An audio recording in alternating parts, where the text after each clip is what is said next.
Hi everyone, negative COVID test here, the internet's busiest music nerd, and it's time for a review of this new Ravyn Lenae album, Bird's Eye. This is the second full-length LP from singer and songwriter Ravyn Lenae, someone whose progression I have been following since her very impressive 2018 Crush EP, which was a short but creative combination of neo-soul and R&B, at points with, of course, the great Steve Lacy in the mix as well, because we know that guy is a homespun production wizard and has been known to write some bangers. Now, Lenae eventually made a first attempt at graduating into album mode several years after this EP, a project that I thought yielded mixed results. And while Bird's Eye by comparison may not necessarily be blowing me away, the record does have some key highlights that have me looking forward to Ravyn Lenae's future as an artist, because it does seem like she's trying to cover a lot of stylistic bases here,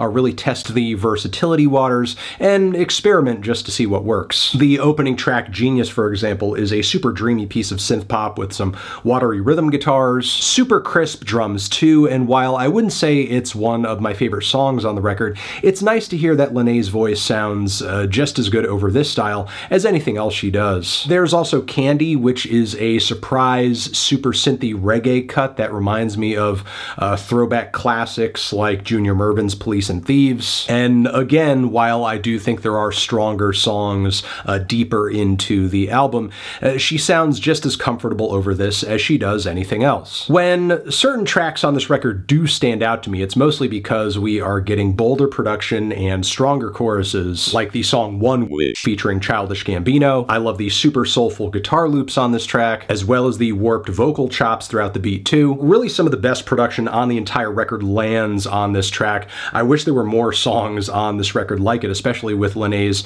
very many lush vocal harmony layers laced throughout the song. The dreamy Gambino feature on the track is a nice touch, but really the major selling point for me is Lenae's just very steady, almost hypnotic vibrato, her breathy vocal delivery. It's alluring, but also in this context, very bittersweet given how this track is essentially about heartbreak and not being able to love someone anymore. With this very creatively painted picture of a guy who's essentially a no-show at a birthday party, and then Lenae cannot spend one more wish on this person, the one that she would have given that it is her birthday. Meanwhile, there are other incredible tracks deeper into the project, like Love is Blind, which in the background features some watery guitars and sequenced drums. Lyrically, Lenae is very much wondering about this person who she's no longer with and why he still persists as a memory in her mind, wanting to forget him. Eventually, she does get there, and that is back to back with the track Love Me Not, which is a vintage throwback pop rock banger with a classic sheen on it.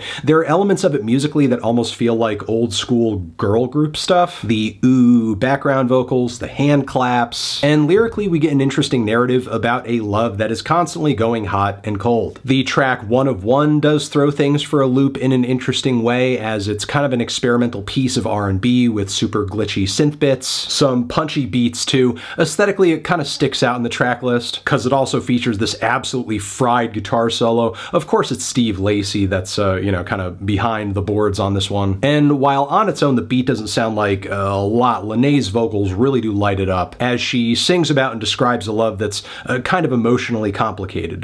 Both people are kind of entering into it with past baggage and hurts. Things then get even more thoughtful on the track Pilot, which is an introspective ballad with Lenae singing about trying to find her place in the world at such a young age and feeling like she doesn't really have a full sense of herself and her life as of right now, which, given that she is still operating within very much a budding music career, pretty much tracks. But yeah, overall this thing is a very cut and dry 11 tracks, 39 minutes, very inconspicuous finish and start, with maybe the biggest misstep along the journey of the album being Bad Idea, as I don't think the thumping beats and swirling synthesizers match up all that well with Lenae's staccato vocal shots. The whole track has such a scant structure too that it feels like it's just barely finished and ends out of nowhere. But outside of that, a majority of the songs on this thing I thought were pretty good. Definitely enough to make me wonder what she is going to do next, but I'd be lying if I said that this record felt like it ended up being more than the sum of its parts in any way, because it really doesn't. I mean, it kind of falls flat as an overall experience, I think, with many tracks that pale in comparison to others, and